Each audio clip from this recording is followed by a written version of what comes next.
Plan Maestro se ubica en el departamento del Guaviare, creando una conexión de infraestructura y producción entre los municipios de San José del Guaviare, El Retorno, Calamar y Miraflores con el resto del país, potencializando así la región.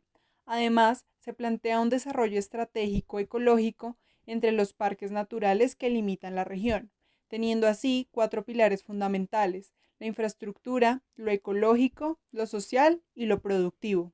En la escala de corredor, desde el municipio del Retorno hasta la vereda San Isidro 1, lugar de ubicación del plan parcial, se desarrollarán y potencializarán equipamientos existentes, además de la creación de nodos interculturales a través del recorrido hasta el plan parcial. Ubicación.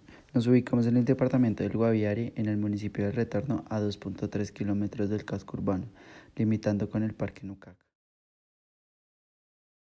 con lo cual cuenta con una población de 24.978 habitantes de diferentes grupos culturales como indígenas, campesinos y reinsertados.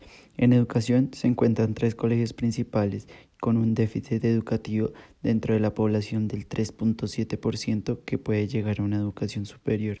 En la economía se establecen tres pilares principales productivos: ganadería, caucho y cultivos de coca, entre otras economías agrícolas.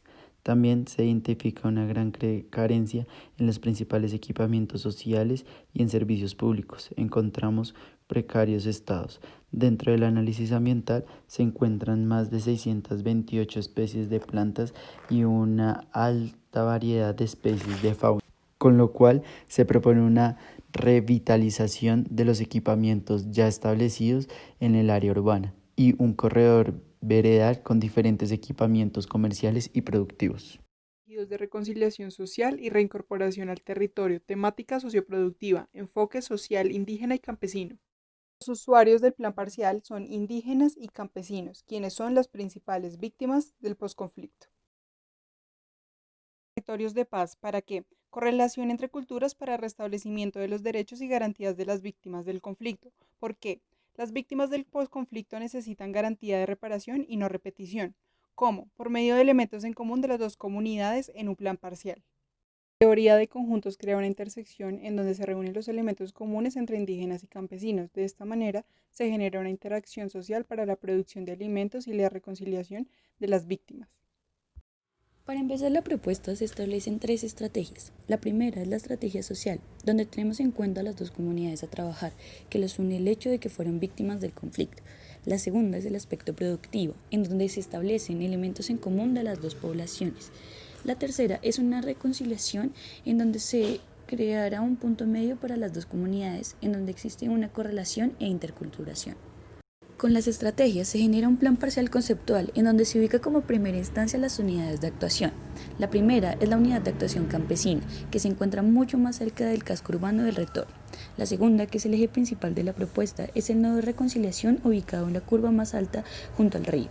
La tercera es la unidad de actuación indígena, en donde se encuentran los 5 resguardos indígenas y la Nucac Macuc, ubicado al borde del Parque Nucac.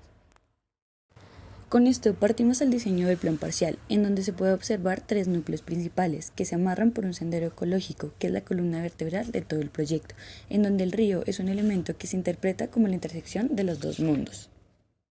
La propuesta se divide en cuatro capas principales. La primera de ellas es la vegetación, donde encontramos la selva espesa y la vegetación baja.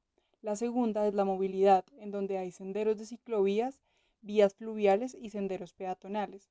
La tercera son los espacios públicos con plazoletas públicas y espacios semipúblicos desde los equipamientos. Y la cuarta son usos como viviendas indígenas, capacitaciones agrícolas, comercios y equipamientos de reconciliación y producción.